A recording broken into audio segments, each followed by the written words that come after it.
Hey guys, new video here. I'm going to do an update video for my Vaal Righteous Fighter character. Oh, gold amulet. And this is like Mark II. I think I've gotten it to a place. Wait, what? Oh, I dropped it. I think I've gotten it to a place where I'm pretty happy with it, with how it performs. I'm happy with the AOE. I'm happy with the damage. I'm happy with how it does in maps, which is what this build primarily focuses on, just clearing out maps, having a good time. Not really dying. Since I've like made that last video, I don't think I've died a single time. Well, I actually died yesterday, but that was because I AFK'd and was looking at some content on my other monitor, and I wasn't paying attention to my main monitor, and Abixos spawned, and it killed my character. But it wasn't due to like the build itself. Okay, other than that, you don't really die with the build, and I've made some small changes. If you want the full build video, you can go back a couple videos on my YouTube, and it explains like the basics of it, and then you can watch this one as like an update to see what I've done to kind of make it a little bit juicier for me. Okay, so this Righteous Fighter is based just on mapping. I really enjoy mapping with this. Not the fastest build, not the best boss killer, but it's just fun to me. I like Righteous Fighter. Look at this AoE here. Oh my god, are you kidding me? Like, look at this thing, right? Okay, anyways, so let me finish this map real quick. Maybe Albatross made something juicy. Nope. Okay, so I'm just gonna finish this up, and very minor changes, but I think that this is the best version of it so far, and I'm excited to tell you what I've changed around a little bit in the build. Now, backtracking for these Beyonds is still pretty annoying, as you can see here. Okay, we're done with 13 monsters remain, right, with Beyond, so that's pretty good. Okay, so first things first, let's go over the big changes. So if you look at my life right here, you see I have 506 life out of 1,549. And you're like, man, that's a lot of life unreserved. Like, couldn't you run another aura on that, or you could switch a little bit of mana into life or whatever?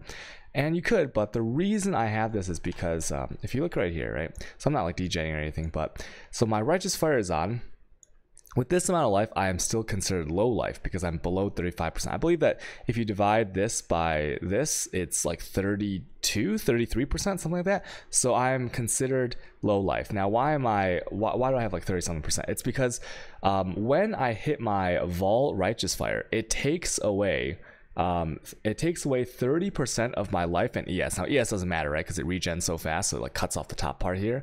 But the life, if you have less than 30%, or like just at 30%, what's going to happen is your life is going to go to 1, and then your regular RF, this circle right here, is going to turn off. Okay, maybe I'll just open another map to show it a little bit better here.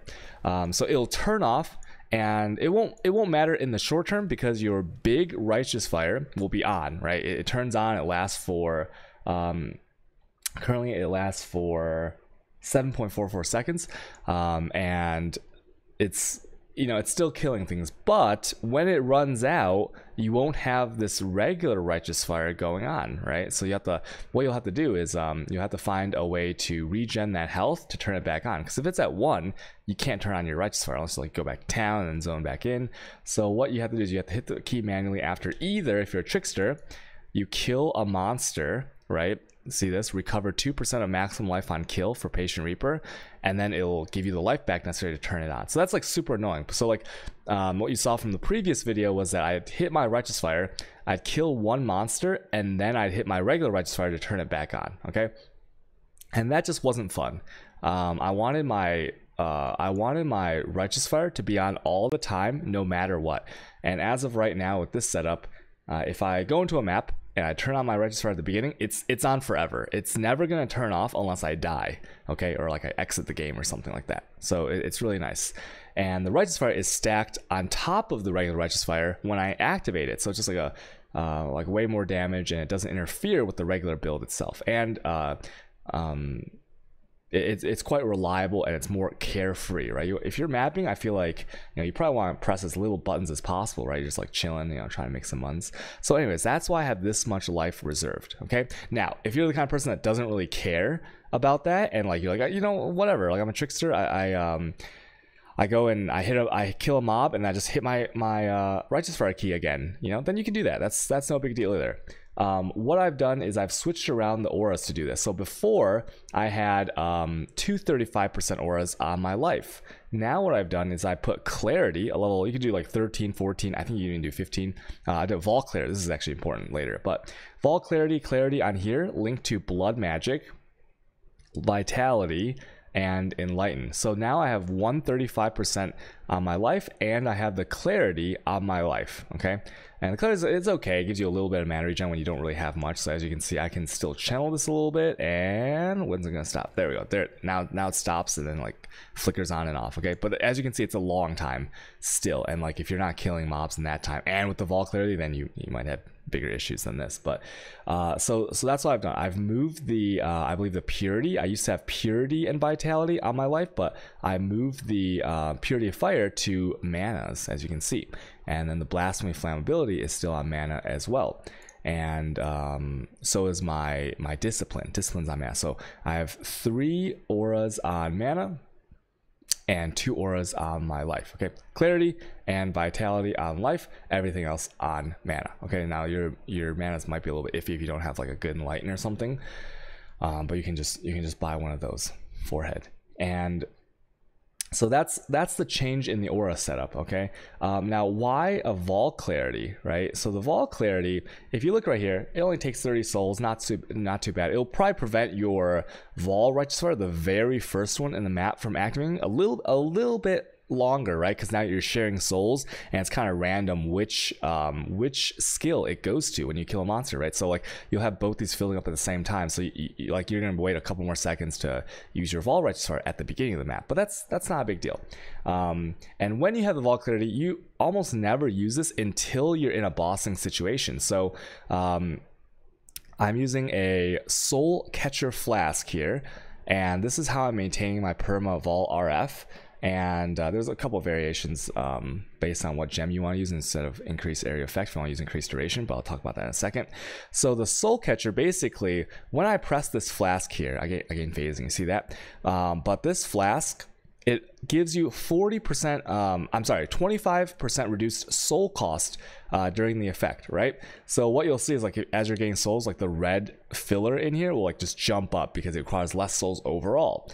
And so by pressing this, not only are you making it easier to use your Vaal righteous fire, so in the beginning of a map, like when it's like, you know, like 3/4 full or something, like around that mark, you can just press this flask once again, and then you'll see it jump up to full, and you'll be able to press it earlier than waiting for it to fill up. I should just show you guys this in a map in a second here, but so you're gonna do that, and it gives you 100% increased damage during the effect, so you can spam this, right? Because you don't really need mana until a boss, and at the boss you're gonna pop Vaal clarity, and then you're gonna spam your scorching ray for, look at the length on this thing, 15.81 seconds, right? That's like, if you can't kill a boss in 15.81 seconds, then there's something wrong with your build. But so it essentially lasts forever, okay? And so good stuff right here. And then so then what happens is you're just spamming away with your scorching. Once again, you only use this for a bossing scenario, maybe like you know, pesky beyond bosses, maybe like the map boss and stuff like that, maybe an invasion boss if it spawns in somehow you're running evasion. But like for normal mobs, you're not going to use that because the Vaal RF on top of the regular RF is just so much damage. Okay, and another thing is soul catcher is 40% reduced soul gain prevention during the flask effect. So this is huge. You have to hit this before you hit your Vaal righteous fire. Okay, it's absolutely mandatory. If you don't hit this before you hit your Vaal righteous fire, then you're gonna see a lockout icon, and it's gonna be the whole thing, as opposed to like a lockout icon and like a lot of it filled already, or like the timer being reduced, right? So like if the lockout is 12 seconds, so what's 40% of that? That's 4.8. It takes off 4.8 seconds off the top, you know, which will make it like kind of easy to sustain your Vaal righteous fire even without an increased duration gem. Okay, so I'm going to show you what I'm talking about here. Let me go into this new map, and first let me show you well, let me kill some mobs right here. I'll show you what happens to my health. Okay, so I'm gonna kill some mobs, and okay, so watch this. I'm gonna go ahead and, okay, so you see there's some mobs over here. So watch my health. Watch what happens when I hit my my Vaal Rectifier. So once again, I pop my flask and then I hit it. You see how my health is 0 pretty much? Well, it's 42, but it's pretty much done, right? Watch this. I go kill like one monster. You see that? Or like one little pack of monsters, and my health is full because of Patient Reaper. And so once again, like, this is a visual bug. The RF is still on, as you can see under my character here. So my RF is still on, and it didn't affect anything. It just put the Vaal Rectifier on top of my character. So that's very, very important to do. And then now let me show you another thing. Okay, so let me kill this guy here, and let me kill this guy as well. And okay, so you see my Vaal Rectifier. So most people, they'll like play, and then like at the beginning of a map, or even when they're bossing, they're gonna like look at this icon here. They're like, oh, Vaal Rectifier, it's not ready yet, right? It's not ready yet. It's not ready yet. So they're gonna wait. They're gonna go kill some mobs, and then they're gonna hit it, and then, or they might hit their flask when it's full, and then they hit it. But what you should be doing is, like, let's say you go kill a monster. Okay, you see this? Now watch what happens when I hit my flask. You see that? I hit my flask and it's full from like almost 3/4, and I can hit it anyways, you see? So it's very important to not wait until, for example, not wait until you're completely full, because that's a waste. I mean, that's like the logical thing to do, right? But it saves you a little bit of juice if you hit it like right before it's full. But just remember the previous rule of always hitting the soul catcher beforehand. And you can spam the soul catcher because you don't need mana once again until the boss, and it's multiple uses per even if you're not killing monsters, and it also gives you that damage bonus before. Now on the flip side, it's also true, right? Like, for example, like, watch my RF, as my RF like comes off cooldown, you can hit this flask and you'll see the red bar shoot up again. So like, it's both at the start of the map and towards the end of your Vaal Rectifier. So you should be like pretty much spamming this. Okay, it's kind of hard to explain as I'm mapping because I have to like talk and do this at the same time. But like, you see that I push my flask, and then now the Vaal Rectifier is up again. Okay, so like, it's kind of weird. And if you're going fast enough, this Vaal Rectifier will always be up. Like, you might lose a half second or a second of it, but then like your shield charging around, you see this? Like, there's no monsters here. So like, why do you need the Vaal Rectifier up, right? Until you find a pack of monsters, and then boom, it's back up again. And here, I'll just show you. I'll just like clear this. Oh well, there's no more monsters left because I cleared the whole map. But you see, like, did you see that? Like, that's the interval between the Vaal Rectifiers. It's I would say it's pretty darn reliable. You see this? Like, oh, look at that was desync. But like, as you can see, as long as I'm managing my flask and like spamming and also killing monsters, it's not so bad. So I know that was like kind of maybe that was a little bit confusing or something, but oh, now I have Soul Eater, so I can't gain souls or anything. But okay, so that's like kind of the gameplay, to just squeak out a little bit extra duration on it. And now what else did I change? On my helm, so I have Rectifier, Efficacy, Elemental Focus, and increased AoE. Now let me show you what it looks like without increased AoE. You see this difference here? Oh shit. Okay, hold on. Okay, you see this? Like, to me, that is a massive difference, and I want that AoE. And then on Vaal Rectifier, it's like snapshotted the AoE. So basically, if I hit my Dying Sun here, okay, you see that? Like, if I hit my Dying Sun and I have an Ink AoE gem in, the Vaal Rectifier is way more massive as well. So to me, I prioritize increased area of effect over increased duration. Now I do still have the points on the tree here, 1 2 3, right? 45% increased skill effect duration, but instead of my RF lasting for 10 point something seconds, it now lasts for 7.4. But as you saw on the map, if you're going fast, you're paying attention, you still have it up most of the time. You might lose, if there's like really bad density, might lose like half a second to 1 second before you can like a little, maybe a tiny bit over a second before you can activate your Vaal Rectifier again. But like, there's that dead space anyway, so like, who cares, right? So I prioritize the AoE over the 100% perma Vaal RF because I think it's way better. And then also with increased AoE, if you think about it, if you have a little bit extra radius, the Dying Sun, even that little bit, and then increase AoE, if you have a little bit extra radius, mobs enter your RF faster because the edge of it is closer to them, so they enter it faster, they start burning faster, and then as you're charging away, right, as you're charging away, they also exit the RF a little bit slower because of the increased radius. So that makes sense. Okay, so that's what I was thinking. So that's why I want the NKOE, and I can't really like I guess I could show you the RF, but I can't compare it because it snapshots, right? So if I activate my Vaal register and I take out the gem, or I hit my flask, it has no effect. It's snapshotted at the time that you cast it. So I can't really show you that, but the difference is quite noticeable since the RF is so large already.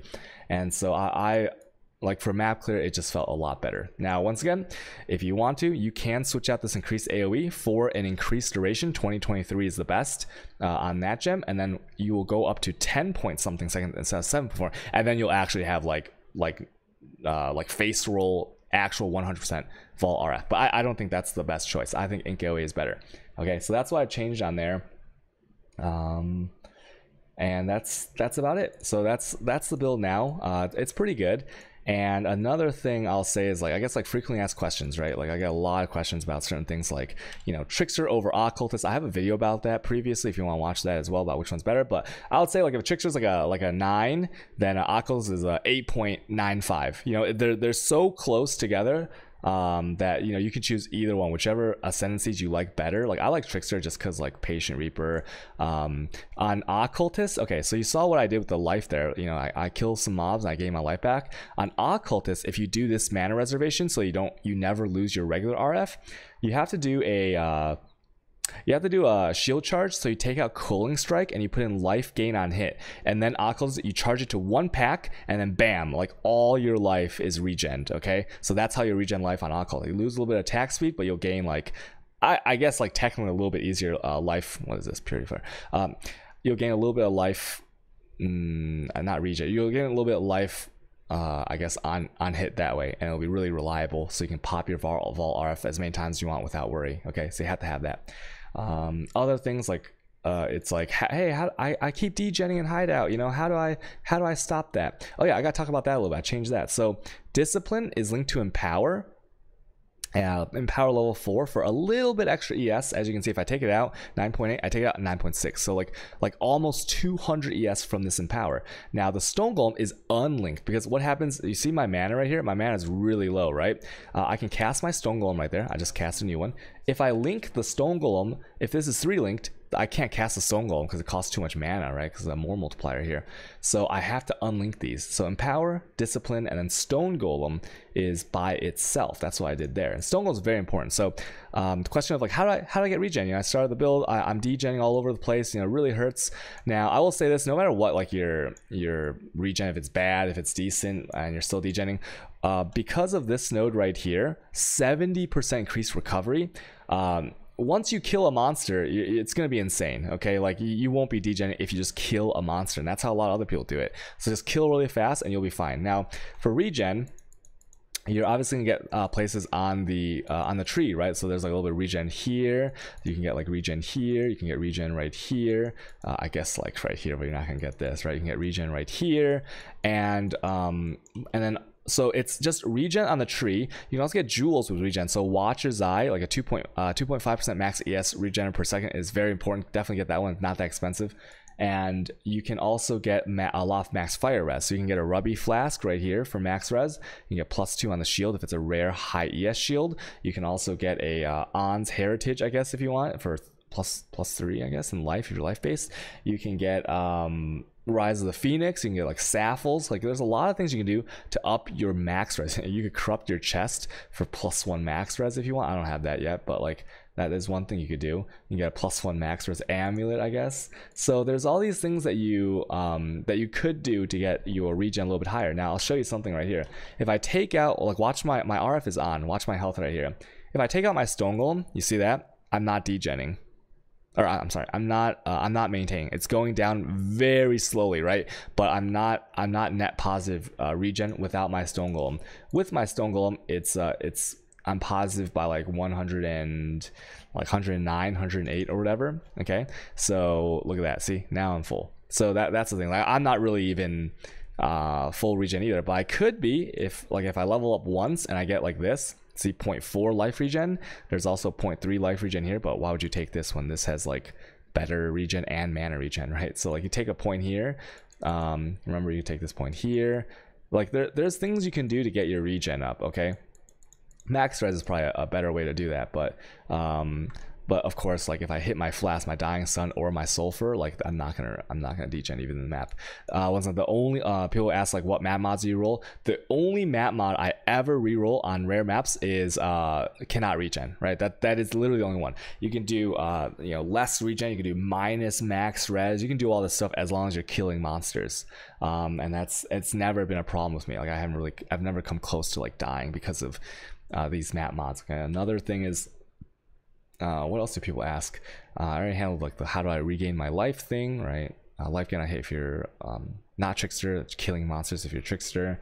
I guess I can go over gear once again, like just now that I played it a lot. Very important to get a tier 1 attack speed roll on your main hand. That's like probably the most important roll on your weapon because you want shield charge faster. On the shield, once again, max res is very important. For huge amounts of ES, obviously a Chayubi and all the other stuff I covered in the video. Insanity gloves, just the insanity roll and as high ES as you can get. Death's Door allows you to not worry about staunching flasks, so you can get a warding instead. And that's about it. Things that are still really annoying about this build is Beyond, like going backwards to clean up Beyond, although it's still better XP than not Beyond in your maps. It's like really annoying, right? Because you can't like pro lift that burn or anything. But otherwise, that is the update. I don't think I'm gonna be making much more changes to this. I think this is like, for me, this is like the best mapping version that I can make. Obviously barring like really good gear and like other corruptions and stuff, but I'm really happy with this, and everything's like kind of set up in a way that just makes sense. It feels good, it's effective, it's safe, fun to play, looks really cool.